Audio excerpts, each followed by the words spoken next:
வணக்கம், நான் உங்கள் வழக்கறிஞர் ஜார்ஜ் பிலிஜன். இந்திய தண்டனை சட்டம் பிரிவு 106 பற்றி தான் இந்த வீடியோவில் பார்க்க போகிறோம்.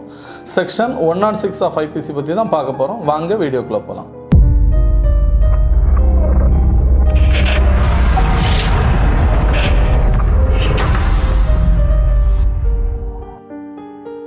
செக்ஷன் 96லேருந்து செக்ஷன் 106 வரைக்கும் ப்ரைவேட் டிஃபென்ஸ், அதாவது ரைட் டு ப்ரைவேட் டிஃபென்ஸ் பற்றி தான் நம்ம பார்த்துட்டு இருக்கிறோம்.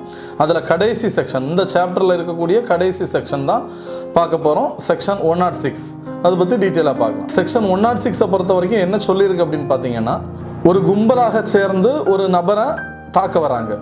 அந்த நபர் என்ன பண்ணுறாரு, அவரை தற்காத்து கொள்வதற்காக அவர் கம்பு கட்டை கையில் கிடைச்சதெல்லாம் எடுத்து அவரை காப்பாற்றுறதுக்காக முயற்சி பண்ணுறாரு. அவரை தற்காத்து கொள்வதற்காக எதிரில் வரக்கூடிய அந்த கும்பலை தாக்குறாரு.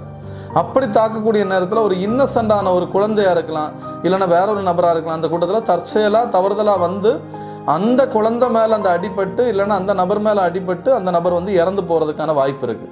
அப்படி இறந்து போகக்கூடிய ஒரு சூழ்நிலை கூட இந்த தற்காப்புரிமையை நாம் பயன்படுத்த முடியும். ஏன்னா நம்மளை நாம் தற்காத்து கொள்வதற்கு எந்த அளவீடு, அதாவது நம்மளை கொலை பண்ண வராரு, இல்லைன்னா நம்மளை அடித்து கொடுங்காயம் ஏற்படுத்த வராங்கன்னா நம்ம கொலை மர்டர் வரைக்கும் நம்ம அந்த ஃபோர்ஸை நம்ம யூஸ் பண்ணிக்கலாம் அப்படின்னு சொல்லி பழைய செக்ஷனில் பார்த்துருந்தோம்.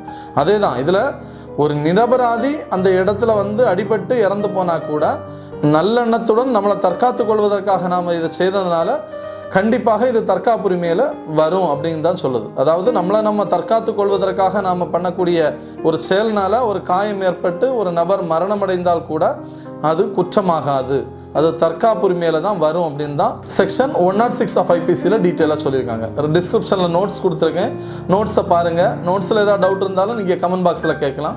தொடர்ந்து வீடியோ பாருங்கள். கண்டிப்பாக அந்த வீடியோஸ் அவ்வளவுமே உங்களுக்கு யூஸ்ஃபுல்லாக இருக்கும்னு நினைக்கிறேன். யூஸ்ஃபுல்லாக இருந்துச்சு அப்படின்னு நினச்சிங்கன்னா இந்த வீடியோ ஷேர் பண்ணுங்கள். இந்த செக்ஷனோட right to private defence chapter வந்து நம்ம க்ளோஸ் ஆகுது. இது வரைக்கும் 4 சாப்டர்ஸ் பார்த்துருந்தோம். இந்திய தண்டனை சட்டத்தை பொறுத்த வரைக்கும் ஒவ்வொரு செக்ஷனுக்கும் தனித்தனி வீடியோஸ் நம்ம போட்டுட்டு இருக்கிறோம்.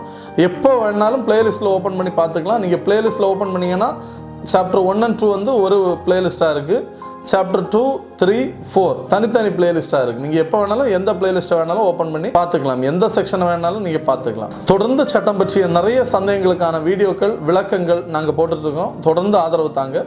சேனலை சப்ஸ்கிரைப் பண்ணாத நண்பர்கள் சப்ஸ்கிரைப் பண்ணிக்கோங்க. நன்றி, வணக்கம்.